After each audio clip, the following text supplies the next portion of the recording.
सभी भक्तों को सप्रेम साहिब बंदगी कबीर दास जी का अमूल ग्रंथ बीजक है। कबीर दास जी के बताए गए पद चिन्ह पर अगर मनुष्य नहीं चलता है तो बाद में उसे पछताना पड़ता है। तो आइए शब्द 61 का विवेचन सुनते हैं। मरिहाँ रे तन काले करिहाँ, प्राण छूटे बाहर ले डरिहाँ। मरिहाँ रे तन काले करिहाँ, काया बिगुरचन अनवनि भांति। कोई जारे कोई गारे माटी, हिंदू ले जारे तुरक ले गारे। यही विधि अंत दुनु घर छारे, अकरम फांस जम जाल पसारा। अजस धीमर मछरी गही मारा। कबीर दास जी कहते हैं, अरे मूर्ख प्राणी, जब तू मर जाएगा उस समय शरीर को लेकर क्या करेगा तुम? प्राण जब छूट जाएंगे, प्राण जब तुम्हारे शरीर से निकल जाएंगे तो प्राण छूटने के साथ लोग इसे बाहर डाल देंगे। मृत काया को लेकर लोग अनेक भांति के उलझनों में पड़े रहते हैं। किसे क्या किया जाए, गाड़ा जाए या जलाया जाए।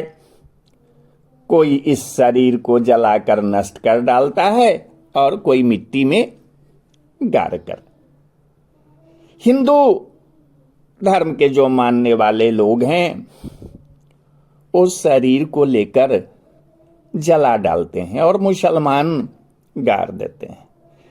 इस विधि से अंत में दोनों को ही शरीर रूपी घर छोड़ना पड़ता है।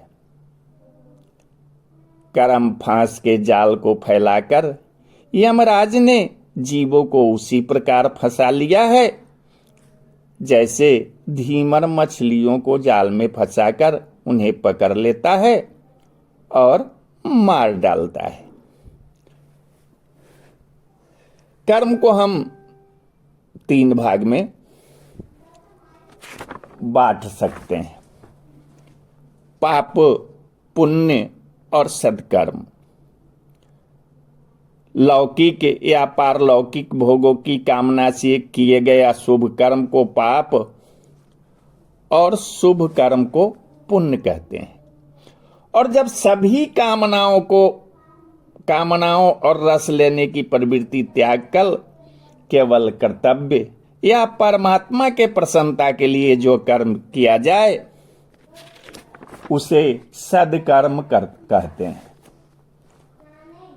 पाप पुण्य यमराज का जाल दुख एवं आवागमन का हेतु है और सद्कर्म समस्त यम जाल का भेदक एवं मोक्षदाता है।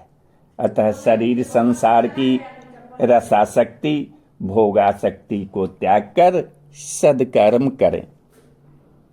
एक बात याद रखें, सद्कर्मी से पाप या निषिद्ध कर्म नहीं हो सकता, क्योंकि पाप या निषिद्ध कर्म होते हैं भोगों की कामना या शरीर संसार से सुख लेने की इच्छा से।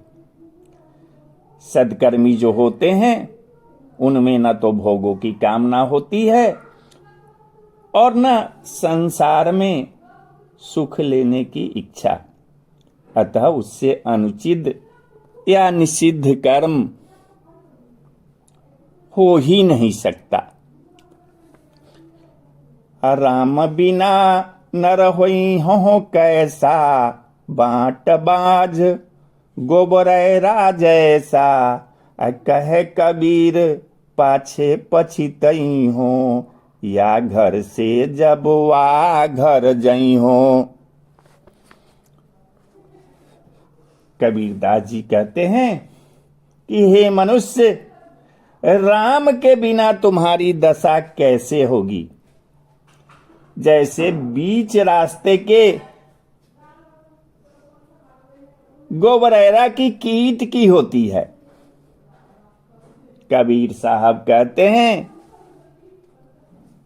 कि तुम पीछे पछताओगे जब इस मानव शरीर को छोड़कर तुम 84 लाख योनि में पशु पक्षी योनि में जब भटकोगे तब पछताओगे। उस समय तुम्हारे पास कोई उपाय नहीं होगा। तोरे मन मूर्ख, कब तक जग में जीवन व्यर्थ गवाएगा और राम नाम नहीं गाएगा तो अंत समय पछताएगा। अभी से चेत जा रे मानव, ये तुम्हें 84 का चक्कर छूट जाए। गोबरेरा कीड़ा जो होता है वो गोबर की गोली बनाता है और उसे गोली को ढकेलता हुआ उसके पीछे पीछे चलता है। रास्ते में चलने वाले मनुष्य, पशु या किसी सवारी के नीचे दबकर